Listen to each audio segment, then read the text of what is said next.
Underline 76 is on YouTube. Wow. All right. So, you ever had a friend that, you'd consider a really, really close friend, and then they do something that totally loses your trust in them? That that you don't want to have anything to do with them ever again? I had a friend like that back in, I don't know, I mean, this happened in 2008, but I used to date this person in high school, right? So I've known her since 2000, or what was it, 1998, something like that. So I knew her for like 10 years, right? Everything was cool, everything was great. Dated her for a while in high school. We broke up and then went our separate ways, and then met up again, and we didn't date again, but we became really close friends and everything. And she had a roommate that, I don't know, for whatever reason left, right? So she needed to fill that spot. I needed to get out of where I was living. It kind of worked out, right? So I moved in with her. Everything was great. Figured, hey, I could trust this person with anything. And, whatever. And then, all of a sudden, things went south. And I lost all trust in her, right? She did stuff behind my back and, stealing from me and selling my stuff without talking to me and asking my permission, right? Apparently she needed money, so she was selling off my stuff to pay for that. It's like, what? Anyway, long story short, I ended up leaving. I left Winnipeg, hitchhiked to BC, Prince George. I had another friend out there. It's another story of mistrust too, right? I figured I could trust her. She was an ex-girlfriend. Never trust your exes. That's the moral of this story, I guess. But anyway, I moved out to BC, lived with her for a couple days or whatever, got a job, moved into the hotel across the street from where I worked, and about 2-3 months of living there, the place burnt down. And I was in it. Wow. Anyway, it was the Columbus Hotel. Right? This right here, this building. The Columbus Hotel in Prince George, BC. I used to live there up on the second floor. Right, because the hotel was on the second floor, so obviously I was up here, but in the back. And that's when I first moved in. And then a little while later I moved up to back here, but in the back of it, can I get that any bigger? There we go. Whoa, it's a little too big. Anyway, so I lived in the back, right? And it would be this suite, but on the back of the building. I don't know if they don't have a picture of the back of the building. Anyway, Columbus Hotel, graphic material, blah blah blah. Ba, ba, ba, ba, ba, ba.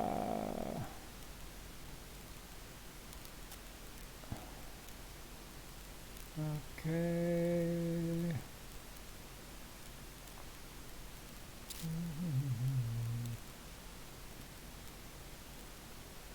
What? There's another picture? Oh, it's the same picture. Anyway.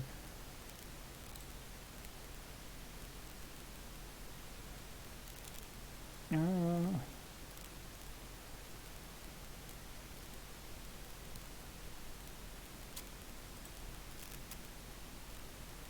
okay, these are different places. The Europe Hotel. Anyway, but anyway, I'm going off track. Going off topic here. I don't know what the heck am I doing. Anyway, this place, right? The whole place burnt down. It was like really crazy stuff. Is this even loading? No, I don't think it is. I have no idea. Here we go. Burn victim dies. 2 still missing in Prince George Hotel fire. I was in that. That was the craziest thing. Okay, whatever. Go away. Anyway, I hate ads. Investigators to search fire site when it's deemed safe. So, this is the back of the building here. Right? This was my suite. Like, seriously, this right here was my suite. And I was lucky to get out. I jumped out, landed on the bar roof, climbed over to this building here, which was an H&R Block building. And the firefighters had a ladder, climbed down that, got in an ambulance, and went to the hospital. It says here, a man critically burned in Tuesday's hotel fire in Prince George, BC, died Wednesday morning, while 2 people believed to be inside the building when the fire broke out are still unaccounted for. The 58-year-old burn victim was airlifted to a Vancouver hospital in serious condition after being rescued from the blaze by firefighters. 2 other people rescued from the blaze were treated for smoke inhalation. That was me. One of those people was me and somebody else. Her name was Mallory. We were good friends. Yeah, we met in that hotel. We became really good friends, and we would talk and hang out and stuff like that.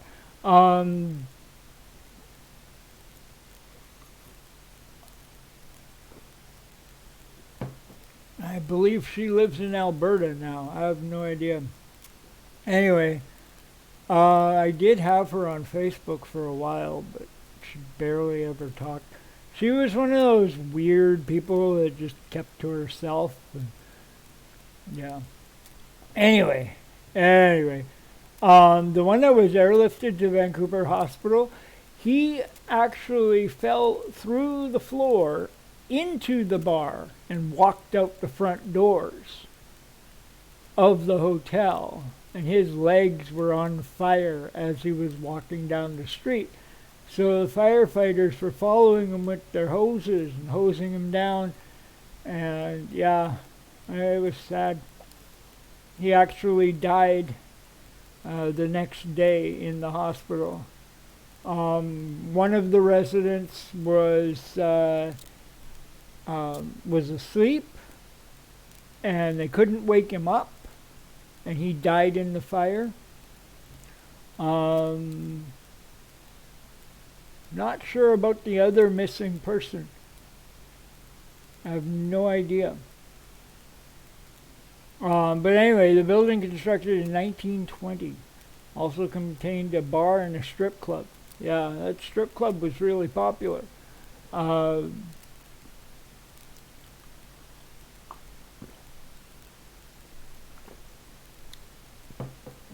And because I lived there, I could have, they would give me Coke for free.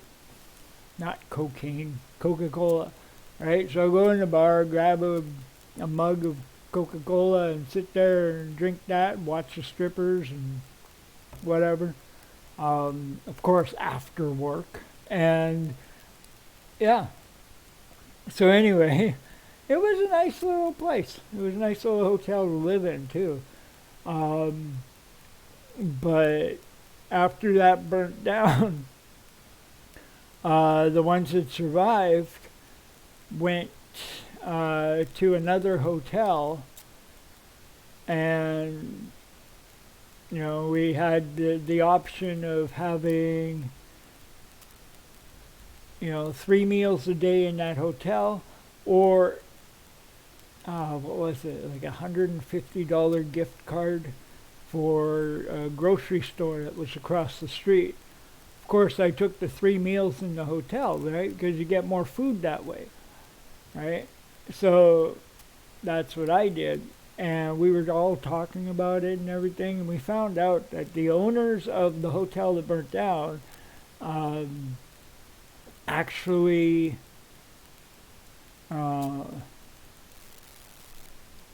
actually set the fire themselves for the insurance money. And they've done that before in previous hotels that that they owned. Right? So they had these other hotels that they would purposely set on fire, but they would make it look like an accident and collect the insurance money.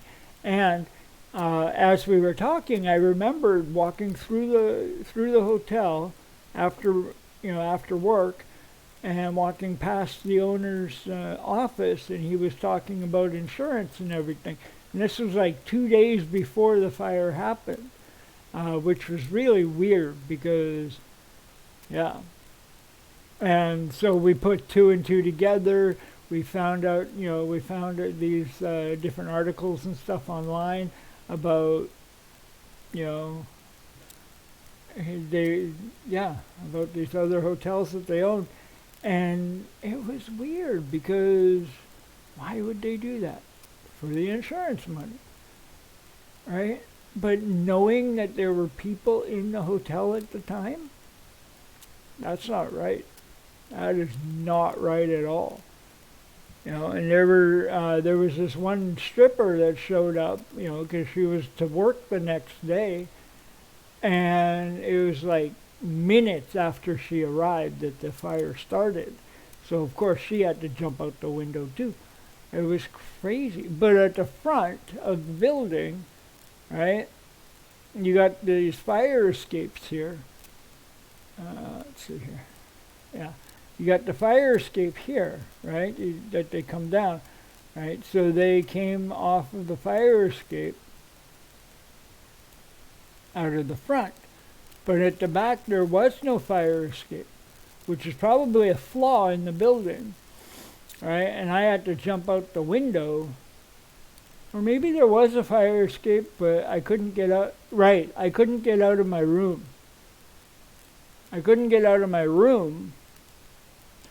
Right? So I couldn't go to the fire escape, which was right beside my room. I had to jump out the window, and it was just 2 stories down to the bar roof. I was fine. Jumped over. I mean, if it happened now, the condition that I'm in, I would not be able to do it. I would not have survived that at all. I'm glad it happened when it did. But anyway, so we went to the thing. RCMP fire investigators said they will sift through the remains of the hotel when the site is deemed safe. Few hot spots flared overnight, but investigators still hope to begin combing through what's left of the hotel on Wednesday, fire officials said. The blaze, which began Tuesday around 6:30 a.m., took firefighters most of the day to put out and cool down, Deputy Fire Chief John Lane said. One of the people rescued by firefighters was a Vancouver dancer who identified herself as only Jessica. Okay, so that was the stripper that came in. She told CBC News she had just arrived at the hotel Tuesday morning to work at the strip club. The fire alarms were going off and I ignored it, she said Tuesday. Then I heard something happening in the hallway. I opened the door, the smoke was there. I threw my stuff out and then waited for the firemen to come, she said. Alright.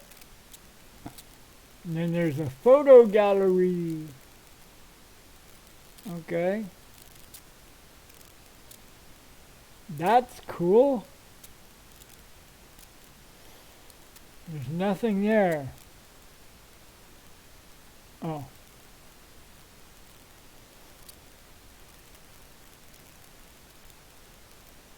Adobe Flash Player is no longer supported. What?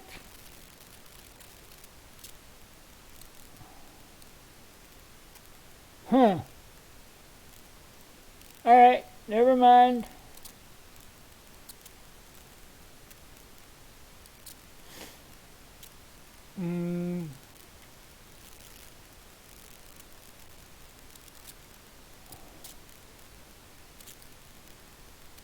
Okay.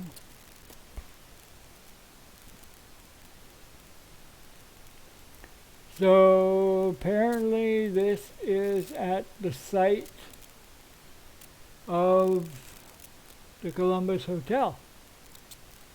Huh, interesting.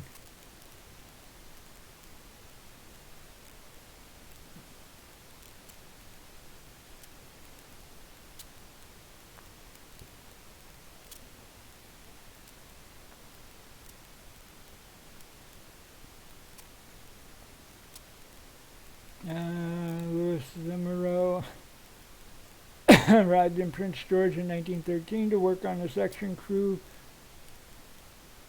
constructing the Grand Trunk Pacific Railway. He built the first Columbus Hotel on 2nd Avenue in 1920, constructed a new larger Columbus Hotel in 2 phases on the north side of 3rd Avenue between Quebec and Dominion Streets. Carpenter Peter Anderson, owner of Anderson's Lumber Yard, located next door, finished the building in 1927. A brick addition was completed in 1929, adding 24 rooms and installing firewalls. Huh. In the summer of 1930, large display newspaper advertisements described the hotel as an up-to-date and fireproof hotel. Lewis and his wife, Teresina, operated the 46-room hotel as a family business. Their main clientele were the region's lodgers and mill workers who came into town for the weekend. At the time, there was a great competition for customers among the Columbus, Europe, and Prince George hotels. Mr. Zimmerau would put on a chauffeur's cap and meet the train to offer potential guests a ride to the hotel in his car. The first large commercial dishwashing machine was acquired in 1949. It was capable of cleaning up to 4,000 beer glasses an hour. Wow. In 1950, Mr. Zimmerau sold the Columbus Hotel for $100,000 to a Vancouver interest. A tragic and devastating fire swept through the hotel on Tuesday, August 19, 2008 at 7 a.m. The 3rd Avenue landmark was destroyed. And I was there, I was in it, and I almost died. But I'm still alive today. Thank goodness. And, yeah, August 19th, that was 5 days after one of my daughters was born. So she almost never met me.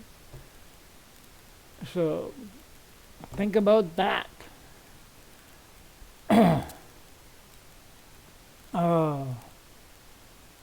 But anyway, so yeah, so I survived that and everything. Let's see here. I have a video. Let's see here. I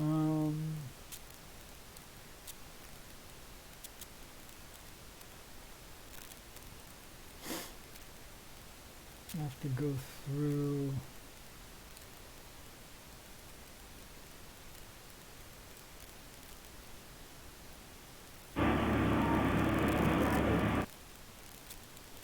Oh, there there's sound.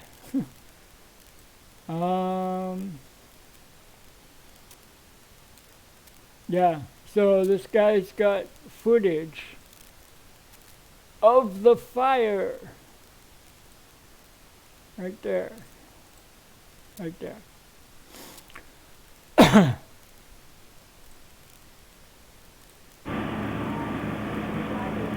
Right? So this is the back of the building. And whoa, keeps moving. Let's go back here. This was my room right here. Right? This was the next, well, this was my bedroom, this was my kitchen, and this was the fire escape right here. Right? So I was in my room, and the fire alarm went off just before my alarm went off. And my alarm was set for 7 o'clock. Right? So the fire started before 7. It was between 6:30 and 7. So yeah, that news article said 6:30. The other one said 7. I would say closer to 7. But yeah, so I jumped out there, landed on the bar roof, and then went over to the H&R Block building, and they had a ladder in the front. Right? So we walked over there and climbed down the ladder, and there was an ambulance waiting.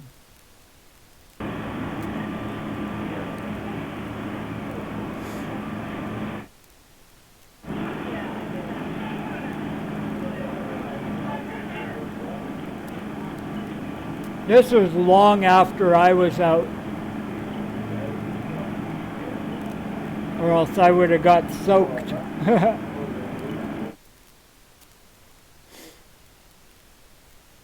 But anyway, what am I doing? There we go. Hi, how you doing?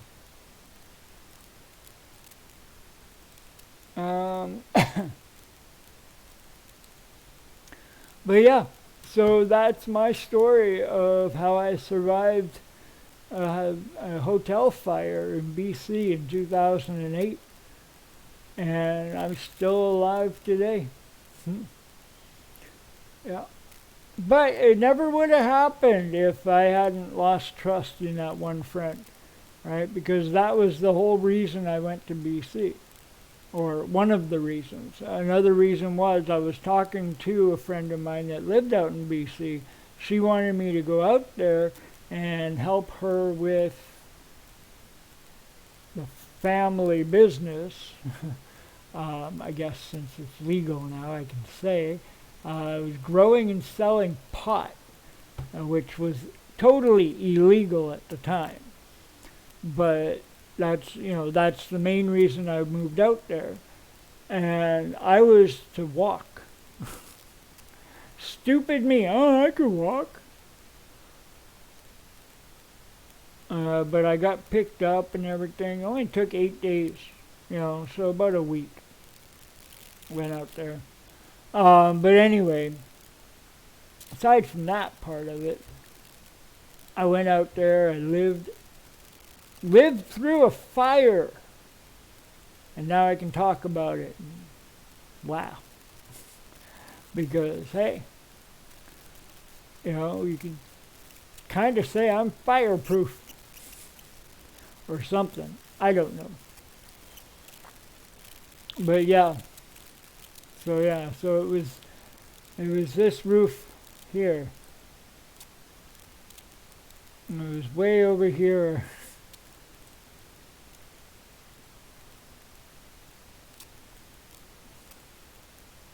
But yeah, that's the fire escape that the other ones got out of. If I was still in there, I would have come out this door. Like if I was still in the front. But I wasn't in the front, it was in the back. I don't know. I don't know how to explain that, but yeah.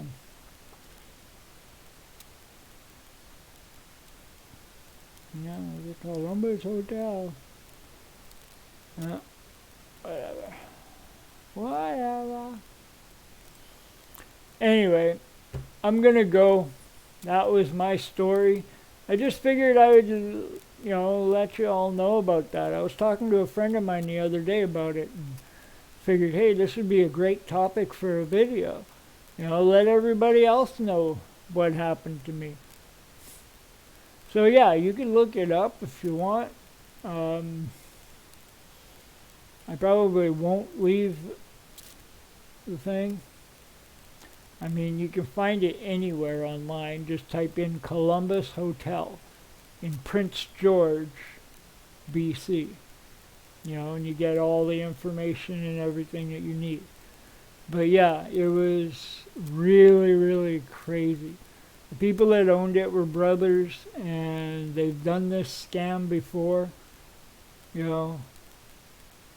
Burned down their own buildings for the insurance money. Didn't care who they hurt in the process, as long as they got their money. And that to me is very selfish. Very, very selfish, stupid, and cowardly.